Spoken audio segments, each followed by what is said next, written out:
and I will present my invention today, which is a smart cane for the visually impaired. So a brief description of my invention is that it is a smart cane that uses time-of-flight sensors to detect nearby objects. This essentially acts as a peripheral vision for visually impaired people. It provides feedback to the user through haptic feedback motors embedded within the grip of the cane, which tells the user where the obstacle is. So now moving on to background, my first patent I looked at was this 2011 patent called Portable Robotic Device. It uses the same principle as my device, using a sensor to detect nearby objects, but it both uses a different type of imaging sensor, a 3D imaging sensor where I use a time-of-flight sensor, and it uses a different form of feedback to the user, auditory feedback. I use haptic feedback because visually impaired people also rely on their hearing to navigate. Using auditory feedback would hamper their hearing skills and in turn their navigation skills. The second patent I looked at was this 2012 patent called US System, Method, and Computer Program to product to assist the visually impaired. This invention makes use of a pad of tactile sensors to deliver feedback and also uses a roller to measure distance. This could make the use of this product cumbersome, as the user needs to have their hand strapped down to the device and they cannot lift the device off the ground.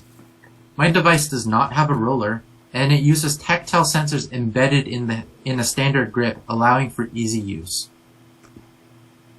The final background I looked at was this 2015 patent called Guidance Device for the Sensory Impaired, which uses a gyroscopic sensor and an image sensor to gain information. My invention uses time-of-flight sensors, which use an infrared light source and an image sensor to determine depth. Whereas an image sensor can only detect objects, a time-of-flight sensor can also determine depth, providing more information to the user. Some of the benefits to society that my product brings is that it decreases risk from injury from overhanging objects.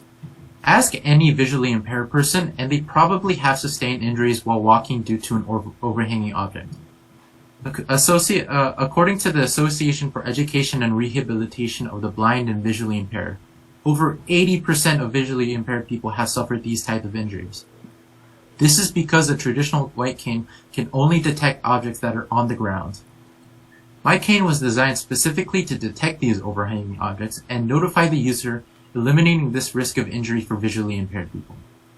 In addition, my invention can decrease travel costs for visually impaired people.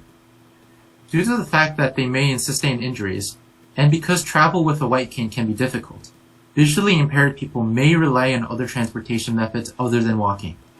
Due to this, according to a research paper published in BMJ Open, additional costs from transportation can be high as $6,000 annually.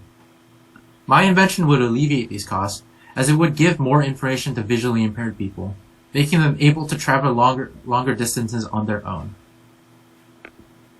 Some future additions I would like to add to my invention is the addition of more sensors, which would increase the granularity at which the cane detects objects. Currently, it can only give a general direction to where an object might be, and more sensors would enable us to give an exact location.